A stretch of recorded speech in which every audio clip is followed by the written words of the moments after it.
시청자 여러분 안녕하십니까? 11월 첫째 주 복지TV 전남방송 뉴스데스크 시작합니다.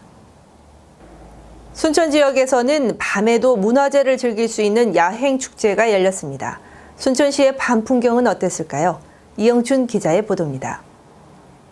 순천시가 도심 속 문화유산의 가치를 재조명하는 문화제 야행 행사를 지난달 30일과 31일 이틀 동안 향동 문화의 거리에서 가졌습니다. 순천의 아름다운 자연 환경이 중국의 강남과 비슷하다고 해서 소강남 순천을 주제로 진행한 문화제 야행 축제는 밤에 다양한 역사 문화 콘텐츠를 체험하는 야간 프로그램입니다. 이번 행사는 순천 부읍성과 기독교 역사 박물관 등 14개의 문화재를 관람하고 문화의 거리에서는 포토존 등 인상적인 구경거리가 거리 곳곳에서 펼쳐졌습니다. 다른 행사와 다르게 이번에는 먹는 거라든지 어떤 대면적인 접촉이 있는 프로그램들은 저희들이 가급적 이번에는 실행하지 않았습니다. 왜냐하면 코로나19로 인해서 사람들이 서로 접할 수 있는 기회를 많이 줄이자 이런 의도가 있었고요. 그다음에 저희들이 문화의 거리라든지 문화재를 연결하는 공간에 경관 포인트를 이번에는 좀 많이 강화시켰습니다. 그래서 어떤 자기가 가족들과 함께 왔을 때 이렇게 사진도 찍고 어떤 즐길 거리를 조금 더 찾아볼 수 있는 그런 쪽으로 준비했고요. 개막 행사 같은 경우도 뭐 인사말이라든지 이런 것보다는 시민들이 함께 어울릴 수 있는 점등식을 통해서 이렇게 개막을 알리는 퍼포먼스로 이렇게 진행을 했습니다. 순천시는 행사장을 찾지 못한 시민들을 위해 순천 문화재 투어, 온라인 체험 키트, 순천 향교 석전대제 등을 온라인 이벤트로 선을 보였습니다. 특히 순천시는 감염병 차단을 위해 행사장에 6개의 거점 방역 안내소를 설치 운영하고 철저한 소독과 함께 프로그램 참여도 사전 예약제로 진행했습니다. 복지TV 뉴스 이영춘입니다. 전라남도는 지난달 28일 전남 블루 이코노미 프로젝트를 선도할 2020년 전라남도 과학기술 발전위원회 2차 회의를 개최했습니다. 이날 위원회에는 김영록 전라남도지사와 문승현 광주과학기술원 교수와 위원 등 40여 명이 참석한 가운데 정부가 발표한 균형 발전 뉴딜 대응 등 전남 과학기술 발전 현안을 토의한 자리를 가졌습니다. 이 자리에서 한국핵융합에너지연구원 초대 원장으로 내정된 유석재 국가핵융합연구소장은 4차 산업혁명 시대에 우리가 버려야 할 것들이라는 주제로 미래의 변화 양상을 디지털 변환, 비대면의 가속, 개인화로 정의하고 전남이 나아가야 할 혁신 방안을 제안했습니다. 광양시는 지난달 26일 광양항 월드마린센터에서 한국해운물류학회와 함께 포스트 코로나 시대의 해운항만 물류산업과 지역경제 활성화 과제를 주제로 정책포럼과 학술대회를 가졌습니다. 이날 포럼은 정태원 한국해운물류학회장과 정형복 광양시장, 서동용 국회의원, 유동국 전남 테크노파크 원장 등이 참석한 가운데 광양항 활성화 방안에 대한 토론회 장을 가졌습니다.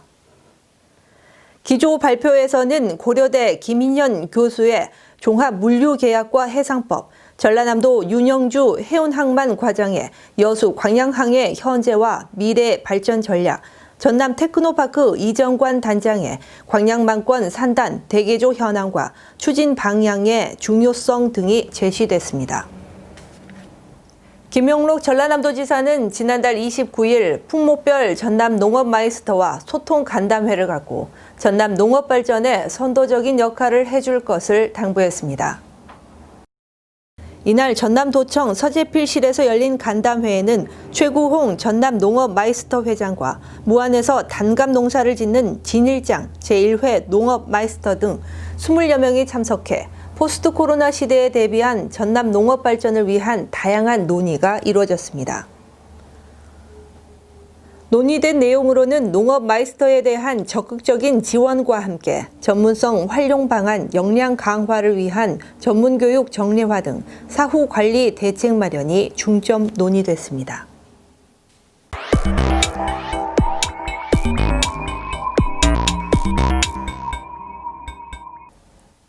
우리 지역의 핫 이슈를 전해드리는 토크인 전남입니다. 복지TV 전남방송 이영춘 본부장과 함께합니다. 안녕하십니까. 안녕하십니까. 각종 특혜 의혹이 불거진 여수 상포지구 문제가 행정소송 등의 새로운 국면을 맞고 있죠. 네, 그렇습니다. 바다를 매립해 조성한 여수 상포지구는 준공인가를 받은 지 25년이 넘었지만 기반 시설조차 제대로 갖춰지지 않은 채 방치되고 있습니다. 이 땅을 조성했던 삼부 토건이 뒤늦은 2018년 11월에 지구 단위 계획 위반서를 제출했지만 보완 제출 기한을 1년 이상 넘기면서 택지 개발도 미뤄져 여수시는 법적 대응을 하기로 하고 모 법무법인과 소송 위임 계획을 체결해 상포지구는 법적 다툼 등으로 새로운 국면을 맞게 됐습니다. 이는 여수시가 기반시설 등을 설치할 의무가 삼부토건에 있다는 것을 확인받고 실제 공사에 필요한 비용을 확보하기 위함이라죠. 네, 그렇습니다. 여수시는 이와 관련해 지난달 행정소송을 위한 예산 5,500만 원을 여수시 의회에 사전 동의를 구했으며 앞으로 공식적인 행정소송 절차에 들어간다는 계획입니다. 그러나 여수시가 승소를 해 공사 비용까지 확보한다고 해도 기반시설 조성이 완료되는 시점은 6년 뒤인 2026년쯤이 될 것으로 보여 시의 계획대로 이행될 수 있을지는 아직 미지수입니다. 무엇보다도 그동안 피해를 호소해온 상포지구 비상대책위원회의 움직임도 변수라는데요. 네, 그렇습니다. 지난해 감사원 감사에서는 민선 6기 시절 여수시가 전라남도와 협의 없이 상포지구의 준공인가 조건을 변경하고 기반 시설이 설치되지 않은 상황에서 토지 분할을 허용하는 등의 부당한 행정처리가 적발됐습니다. 현재 상포지구는 토지거래 허가구역으로 지정돼 정상적인 재산권 행사가 어려운 상황입니다. 땅을 구입하고도 등기를 하지 못하고 있는 200여 명은 새로운 비상대책위원회를 구성해 감사원 결과를 근거로 여수시에 직접 책임을 묻겠다며 소송을 준비하고 있는 것으로 알려지고 있습니다. 뒤늦게 행정소송 카드를 꺼낸 여수시지만 상포지구 문제 해결까지는 많은 난관이 예상되고 있어 새로운 국면으로 접어들 것 같습니다. 네, 계속해서 두 번째 이슈입니다. 순천시가 포스트 코로나 시대 학교 급식 중단을 대비한 대응 지침을 마련했죠. 네, 그렇습니다. 순천시는 코로나19 등 국가적 위기 사태로 인한 학교 급식 중단과 축소에 대비해 단계적 대응 지침을 마련했습니다. 순천시가 이 같은 대응 지침을 마련한 것은 올해 초 전국적인 코로나19 확산으로 등교 수업이 중단되면서 학교 급식에 식재료를 납품하는 농가가 경제적 어려움을 겪게 됐고 맞벌이 가정 등 각 가정에서도 성장기 학생들의 건강한 먹거리 제공을 고민하게 돼 체계적인 대책이 필요하다고 판단했기 때문입니다. 학교 급식 중단을 대비한 대응책은 3단계로 진행된다고 하죠? 네, 그렇습니다. 순천시는 학교 급식 중단 기간에 따라 3단계로 구분해 단계별로 농산물 소비를 촉진하고 아이들에게 안전한 밥상을 제공한다는 전략입니다. 먼저 1단계는요. 1개월에서 2개월 급식 중단이 되면 친환경 농산물 꾸러미 사주기 캠페인 활동과 함께 농협과 원협, 축협, 직매장 이용을 장려하고 2단계는 3개월에서 5개월 동안 급식이 중단될 경우 학교 급식 농축산물 꾸러미를 가정에 무상으로 공급하고 드라이브 스루 판매 행사와 로컬 푸드 직매장 공급을 추진하기로 했습니다. 또 3단계는 5개월 이상 만약 급식이 중단될 경우에는요, 가정에 농축산물 꾸러미를 무상으로 공급과 함께 농산물 가공업체 연계를 통한 판로를 확보해 농산물 소비를 촉진하고 위기 상황에 놓인 농가 소득 감소를 최소화한다는 계획입니다. 순천시는 위기 상황이 발생할 경우에 유관 기관 등과 신속한 대응에 나설 계획도 세웠다는데요. 네, 그렇습니다. 순천시는 대응 지침을 통해 위기 상황이 발생할 경우 순천시와 농가, 유관기관 등과 함께 서로 협력해 신속하고 체계적인 대응으로 농가 피해를 최소화하고 학생들에게 건강한 먹거리가 지속적으로 공급될 수 있도록 최선을 다하겠다고 전했습니다. 순천시는 지난 3월부터 5월까지 코로나19로 학교 급식이 중단되면서 식재료 납품업 농가와 업체를 도와왔고 영유아와 학생들에게 건강한 먹거리를 제공하기 위해 4만 6,500여 개의 친환경 농산물 끓여미를 가정에 무상으로 공급해 어려움을 이겨낸 바도 있습니다. 네, 수고하셨습니다. 지금까지 토크인 전남이었습니다.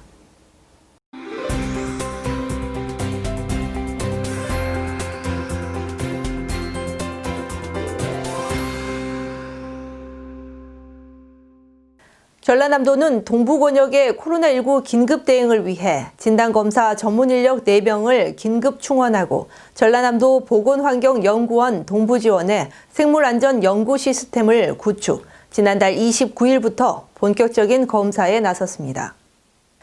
이 같은 시스템 구축으로 여수와 순천, 광양시, 곡성, 구례, 고흥, 보성군 등 7개 시군은 순천시 해룡면에 소재한 전라남도 보건환경연구원 동부지원에 검사를 의뢰하면 돼 동부권 확진자에 대한 적극적인 대응이 가능해졌습니다. 한국동서발전 호남화력본부는 지난달 29일 저소득 홀몸 어르신의 식생활 지원을 위해 200개의 농산물 꾸러미 후원 증서를 여수시에 전달했습니다. 이날 후원은 한국동서발전이 대중소기업 농업협력재단과 협약 체결을 계기로 1,000만 원의 농어촌 상생협력기금을 마련해 여수 지역 7개 읍면 지역에 거주하는 저소득 홀몸 어르신을 지원하고자 마련했으며 농산물 꾸러미는 잡곡, 누룽지, 고구마, 대추, 토마토 등 9종으로 되어 있습니다. 여수해양경찰서가 지난달 27일 안전한 연안 환경 조성과 연안사고 예방 및 재발 방지 대책을 마련하기 위해 지역 연안사고 예방협의회를 구성했습니다. 여수해경은 해마다 관내 갯벌과 갯바위, 방파제 등에서 발생하는 추락, 고립 등의 사고가 이어짐에 따라 근본적인 대책 마련을 위해 여수해양수산청 등 10개 지역 유관기관과 협력체계를 구축하고 예방활동에 나서기 위해 연안사고 예방협의를 구성했습니다. 김명록 전남도지사가 지난달 29일 도민과의 소통 강화를 위해 영암군 삼호읍 행정복지센터에서 무화과 관련 종사자들과 대화를 나누며 민생 현장 간담회를 가졌습니다. 이날 간담회에 참석한 김종팔 녹색 무화과 대표는 원활한 무화과 유통을 위한 저온 수송 차량 지원을, 박성준 농업인은 무화과 연중 안정 생산을 위한 비닐하우스 설치 지원을 요청했고, 이 자리에서 김 지사는 무화과 산업이 전남의 효자 산업이 될 수 있도록 함께 노력하자고 말했습니다.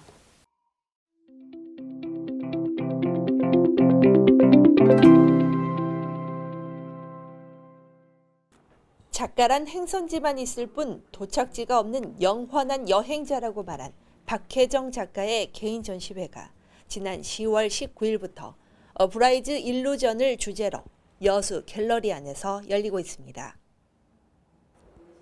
오는 12월 31일까지 열리는 이번 전시회는 밝고 화사한 컬러들과 반짝이는 오브제를 사용해 화폭에 담은 신비로운 예술적 감각은 따스한 감성을 불러일으킵니다. 작품 속에 자주 등장하는 사랑스러운 연인들과 아기 천사들은 삶의 희노애락을 형상화하고 편안한 안식을 표현해 관람객들이 마치 동화책 속에 들어가 있는 착각에 사로잡히게 하고 있습니다. 작품은 작업하는 과정은 우리 삶과 참 닮아 있어요.